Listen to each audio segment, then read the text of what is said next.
YS Jagan ప్రకటించిన ఈ పథకానికి సంబంధించి మనతో స్పందించడానికి వైఎస్ఆర్సీపీ అధికార ప్రతినిధి వాసిరెడ్డి పద్మ గారు ఫోన్ లైన్ అందుబాటులో ఉన్నారు. నమస్తే అండి. గుంటూరు సభ సాక్షిగా వైఎస్ జగన్ ఒక కొత్త పథకాన్ని ప్రవేశపెట్టారు. ఇది నిజంగా ఒక భారీ కానుకనే చెప్పాలి. పేద మధ్యతరగతి ప్రజలకు ఒక గ్రేట్ బెనిఫిట్ గా ఉండబోతుంది. దీనిపై మీరేమంటారు? ఇది అత్యంత సంతోషకరమైనటువంటి విషయం అండి. దాదాపు ఈ హామీని విన్నటువంటి మధ్యతరగతి ప్రజలు బహుశా జగన్మోహన్ రెడ్డి గారికి చాలా మనసులోనే కృతజ్ఞత చెప్పుకుంటారని నేను అనుకుంటున్నాను. ఎందుకంటే పాదయాత్రలో కానీ వైఎస్ఆర్ కాంగ్రెస్ పార్టీ స్థాపించిన నాటి నుంచి కూడా అన్ని వర్గాలకి మనం ఒక మంచి పరిపాలన ఎట్లా అందించాలనేటటువంటిది ఆయన ఎక్సర్సైజ్ చేస్తా ఉన్నారు. అదేవిధంగా చాలా మంది ఆయన పాదయాత్రలో పేద వర్గాల ప్రజలతో పాటు చదువుకుంటున్నటువంటి పిల్లలు ఉన్నటువంటి మధ్యతరగతి మహిళలు కానీ లేకపోతే అనేక వర్గాల వాళ్ళు వచ్చి వాళ్ళు చెప్పినట్టు చాలా ఆలోచించి ఒక బాధతోటి వీళ్ళకి సంబంధించినటువంటి సమస్యను ఎట్లా పరిష్కరించాలి. ఒక మధ్యతరగతి కుటుంబం ఆర్థికంగా చితికిపోయేది రెండు విషయాలు. ఒకటి చదువులు, రెండు ఆరోగ్యం. ఇవాళ హెల్త్ ప్రాబ్లమ్స్ అనేటటువంటి చాలా పెరిగిపోయినాయి. ప్రతి ఇంట్లో కూడా దాదాపు ఒక 30 years దాటిపోయినాయి అంటే బీపీలు, షుగర్ల దగ్గర నుంచి ఏవో ఒక హెల్త్ ప్రాబ్లం అనేది రాకుండా ఉండడం లేదు. అసలు ఒక క్యాన్సర్ లాంటివి చూస్తూ ఉన్నాం. చాలా పెద్ద ఎత్తున డబ్బులు ఖర్చు అవుతా ఉన్నాయి. ఇన్సూరెన్స్, లైఫ్ ఇన్సూరెన్స్, హెల్త్ ఇన్సూరెన్స్లు ఉన్నప్పటికీ కూడా అవి ఆ కుటుంబాలని చితికిపోయేటట్లు చేస్తున్నాయి. చాలా మందికి ఇన్సూరెన్స్ కూడా లేనటువంటి కుటుంబాలు చాలా ఉంటాయి. కనుక ఈ రోజు 40,000 ఆదాయం ఉన్నటువంటి వాళ్ళకి కూడా ఇవాళ యూనివర్సల్ హెల్త్ కార్డ్ అనేటటువంటి వైద్యం ఎక్కడైనా చేయించుకునేటటువంటి, అది కూడా 1000 రూపాయలు దాటితే ఒక హెల్త్ బెనిఫిట్ ఆరోగ్యశ్రీ కిందకు వచ్చేటటువంటి ఇది చేయడం అనేటటువంటిది ఇది నిజంగా ఒక వరం.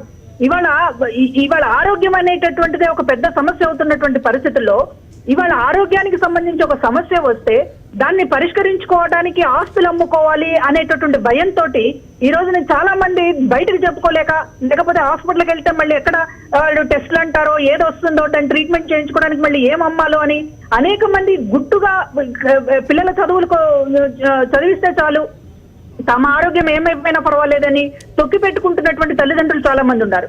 ఆరోగ్యానికి సంబంధించి కనీసం జాగ్రత్త తీసుకోవాలి అనేటటువంటి ఆ బాధ్యత కూడా ఇప్పటిదాకా ప్రభుత్వాలు ఆలోచించలేదు. రాజశేఖర రెడ్డి గారు ఒక అడుగు ముందుకు వేస్తే ఇవాళ జగన్మోహన్ రెడ్డి గారు 2 అడుగులు ముందుకు వేస్తున్నాడు ఆరోగ్యశ్రీ విషయంలో. ఈరోజు మొట్టమొదటిసారి రాజశేఖర రెడ్డి గారు ఆలోచించారు. పేదవాడికి సంబంధించినటువంటి జబ్బు చేస్తే ఒక కార్పొరేట్ ఆసుపత్రిలో డబ్బు ఉన్నటువంటి వాళ్ళతో సమానంగా ఇతను వైద్యం చేయించుకోవాలని ఎట్లా ఆలోచించారో ఇవాళ జగన్మోహన్ రెడ్డి గారు కూడా అసలు సమాజంలో ఎవరున్నా కానీ అతను పేదవాడు కావచ్చు, డబ్బు ఒక మధ్యతరగతి ఆదాయం ఉన్నటువంటి వాళ్ళు కావచ్చు, బాగా డబ్బులున్న వాళ్ళు పెట్టుకోగలుగుతారు. కానీ మధ్యతరగతి జీవులు వీళ్ళకి సంబంధించినటువంటి అంత చాలని జీతాలు, ఒక పక్కన ధరలు పెరిగిపోతా ఉన్నాయి. కనీసం వాళ్ళకి నిత్యావసరాలు తీరడమే కష్టమైనటువంటి పరిస్థితుల్లో ఆరోగ్యానికి ఖర్చు పెట్టగలిగినటువంటి స్తోమత లేని కుటుంబాలు లక్షల కుటుంబాలు ఉన్నాయి. వారందరికీ కూడా ఇవాళ ఊరట కలిగించే విధంగా జగన్మోహన్ రెడ్డి గారు ప్రకటించినందుకు మేము చాలా గర్వపడుతున్నాం. ఈ రోజున వైఎస్ఆర్ కాంగ్రెస్ పార్టీలో ఉన్నందుకు, వైఎస్ఆర్ కాంగ్రెస్ పార్టీ తరపున మాట్లాడగలుగుతున్నందుకు, జగన్మోహన్ రెడ్డి గారి తరపున మేము పోరాడుతున్నందుకు మేము చాలా గర్వపడుతున్నాం. ఈ రోజున ఇవాళ సమాజంలో ఇంత గొప్ప ఆలోచనతోటి ముందుకు వస్తున్నటువంటి జగన్మోహన్ రెడ్డి గారు చదువుల విషయం ఆయనే భరిస్తారు, రేపు ఎవరికైనా ఆరోగ్య విషయంలో కూడా ఆయనే భరిస్తారు. ఇది ఖచ్చితంగా ఒక సమాజంలో దాదాపు ఇక ఉన్న ప్రాబ్లమ్స్ ని తీసేసినట్టే అవుతుంది. ఈ పేదవాళ్లతో పాటు మధ్యతరగతి వాళ్ళకు కూడా ఈ రకమైనటువంటి ఫెసిలిటీ ఇవ్వడం అనేటటువంటిది ఇది అత్యంత, అంటే పేదవాడి మనసు, కష్టపడే వాళ్ళ మనసు, మధ్యతరగతి ప్రజల మనసు తెలుసుకున్నాడు కనుక సాధ్యమైందండి. దీనికి 40 ఏళ్ల అనుభవం అక్కర్లేదు. చంద్రబాబు నాయుడు గారు 40 ఏళ్ల అనుభవం ఉందని చెప్పుకుంటా ఉన్నారు. కానీ ఏ పథకం ఇవాళ అన్ని కాపీ కొడుతున్నటువంటి పథకాలే.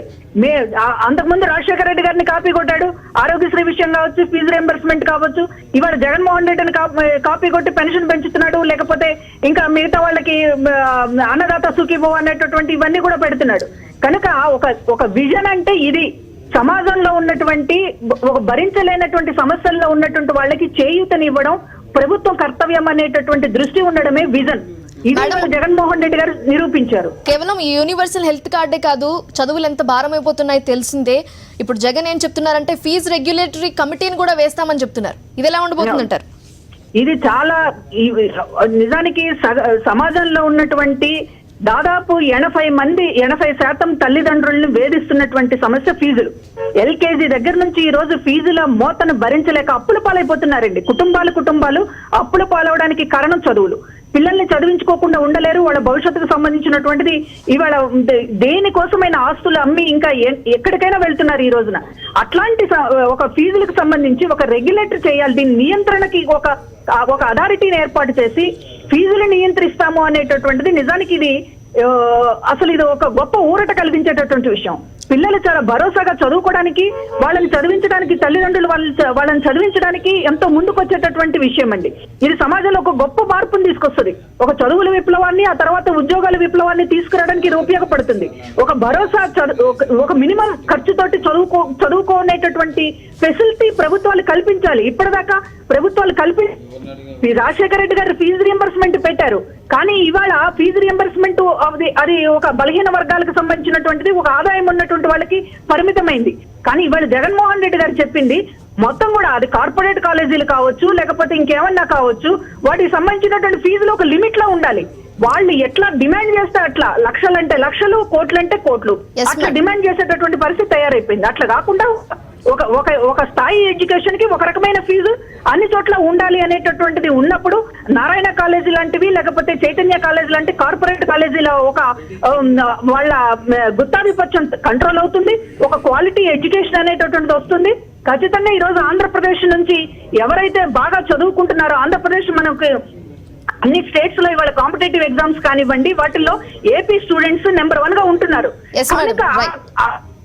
ఈ రోజున ఇంకా మరింత తక్కువ ఖర్చుతోటి చదువుకోవడానికి ఉపయోగపడుతుంది. నిజానికి వైఎస్ఆర్ కాంగ్రెస్ పార్టీ జగన్మోహన్ రెడ్డి గారు తీసుకొచ్చినటువంటి హెల్త్ కి సంబంధించింది, ఎడ్యుకేషన్ కు సంబంధించింది, ఇది రాష్ట్రంలో పెను మార్పులు తీసుకొచ్చేటటువంటి అవకాశం ఉంది. Right madam, thanks for joining.